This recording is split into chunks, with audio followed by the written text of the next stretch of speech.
Today's a brand new day. Brand new day. I make a brand new start. I'm doing this for me, y'all. I'm doing this from my heart. Today's a brand new day. Brand new day. I make a brand new start.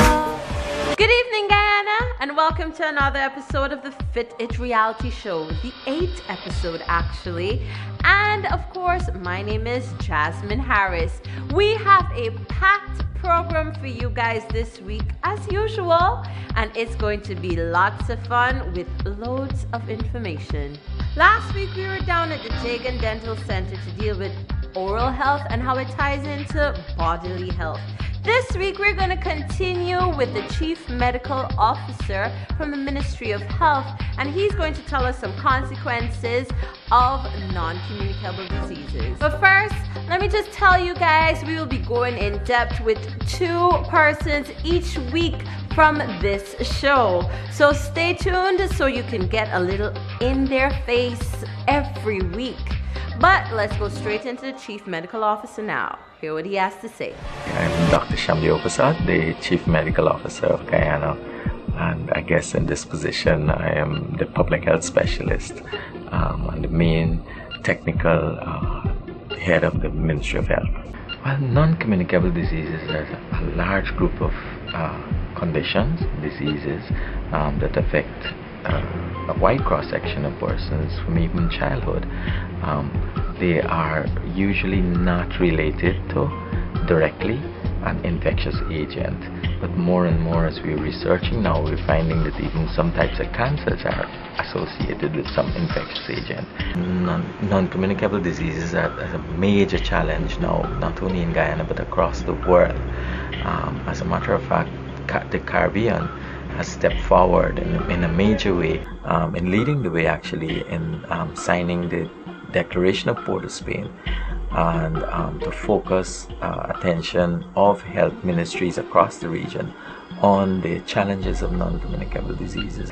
Globally, we have identified 4 main factors: smoking, the harmful use of alcohol, the unhealthy diet, and inadequate physical activity as the 4 main risk factors for non-communicable diseases. What we aim to do between now and 2025, we aim to reduce by 25% by the year 2025 the prevalence of these conditions.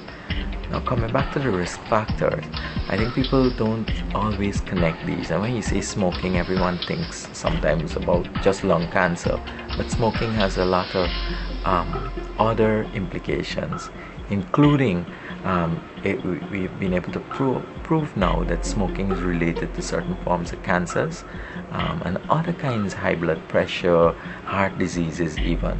This is an alcohol producing country, but we could continue to produce alcohol, but there are lots of profitable use of alcohol beyond drinking it. All right, that we could, well, you know, alcohol is a fuel.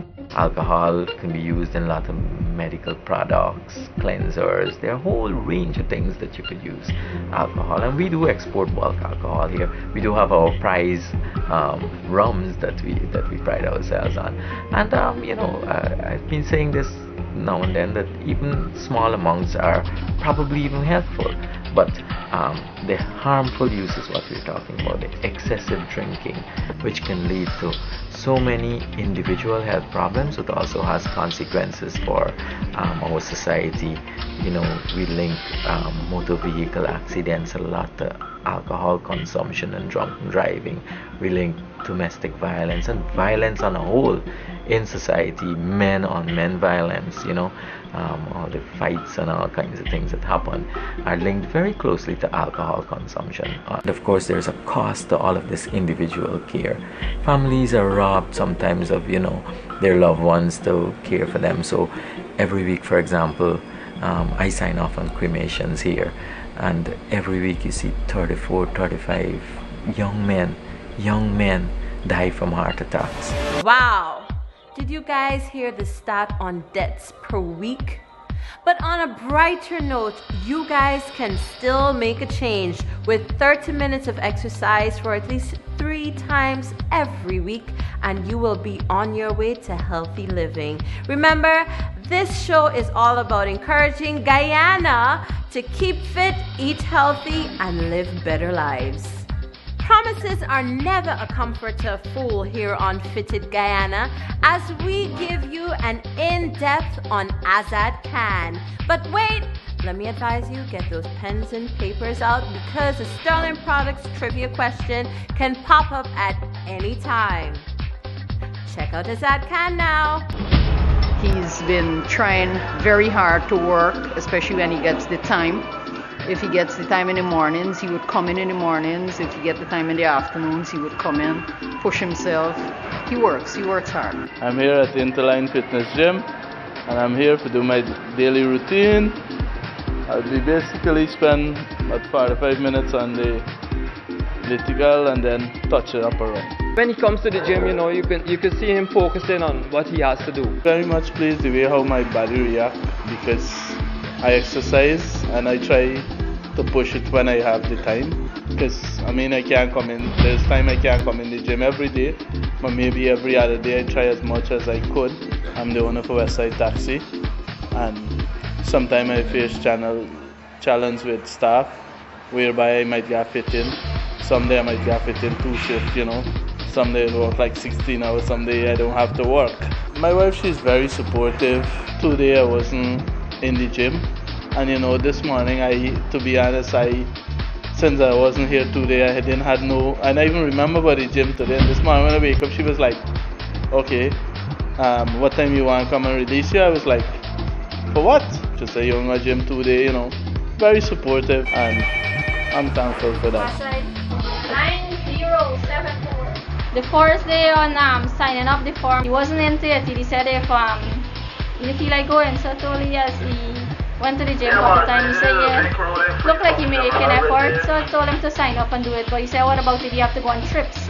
Because the base here does take a lot out of you.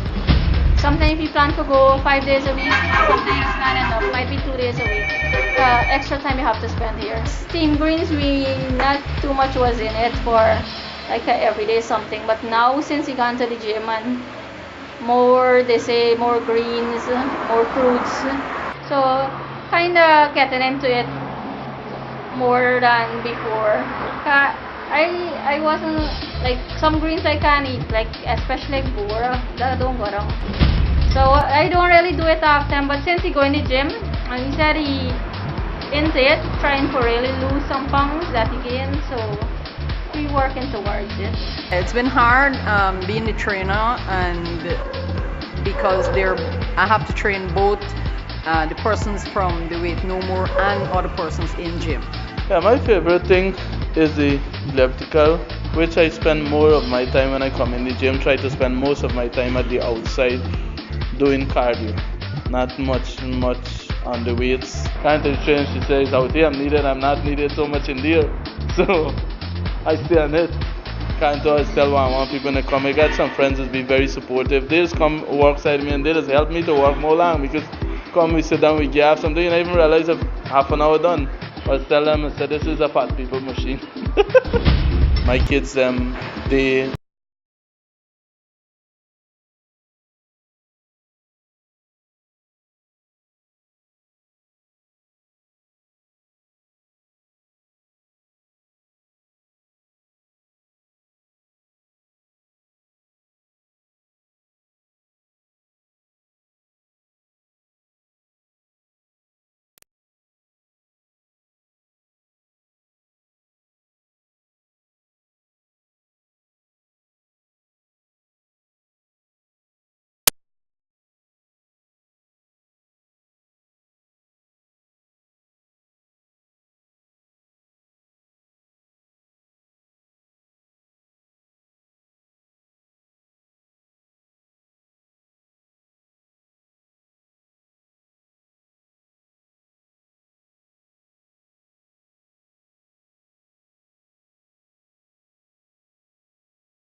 whole wheat stuff and so forth, but I'm not really a fan of those stuff, you know. I'm not really the healthy type, honestly. I'm not really the healthy type, but I try at times to eat right. It's not really my thing, but I try. She helps me get through it. I would say her changes has inspired me because at first she wasn't like that, right? But after she had my 3 aunts, they died, and then she was like, no, this can't be me. She made her change there. She wants to be different from the rest. That was her wake-up call. I would say I'm going slowly but surely. I don't want to have a wake-up call. I want to go off of my own free will. Mostly she have eaten all her fruits and salad to get healthy and strong. My favorite fruit is grape, apple, and pawpaw. My body has been and still is going through some changes. Saturday and Sunday, I always have a problem sticking to my diet. My children could be very tempting. My children, I am in the Garden of Eden, and my children is there with the apple, and their apple come in the terms of the ice cream or pizza. You know, they just try testing me to see my strength. I started a competition in the extremely obese, and I know I have set a target that I would like to reach at the end of the competition. I have a suit hung up in my wardrobe. This suit, I wore this suit 7 years ago. I was sexy 7 years ago in that suit, and now this suit can't pass my knee. And I am not going to give away this suit. I have to go back in this suit. So this suit is hanging up there, and at the end of the competition, I would like to walk into this suit. Not jump in and wriggle in. I would like to walk into this suit. And then I will tap myself on the shoulder and say, yes, the Africans will say, use a term when they see the women big madam, thick madam. Oh, I was a thick madam. But then I realized the thick madam was dying slowly. This part of the show always makes me sad. But all good things must come to an end. I look forward to seeing you guys on the 9th episode of Fit It. Oh my gosh, the 9th episode already. Yes, I've been with you for 9 weeks. So guys, until next time, this is Jasmine Harris saying, I'm gonna go back to one of my originals. Keep fit, Guyana. Fit it.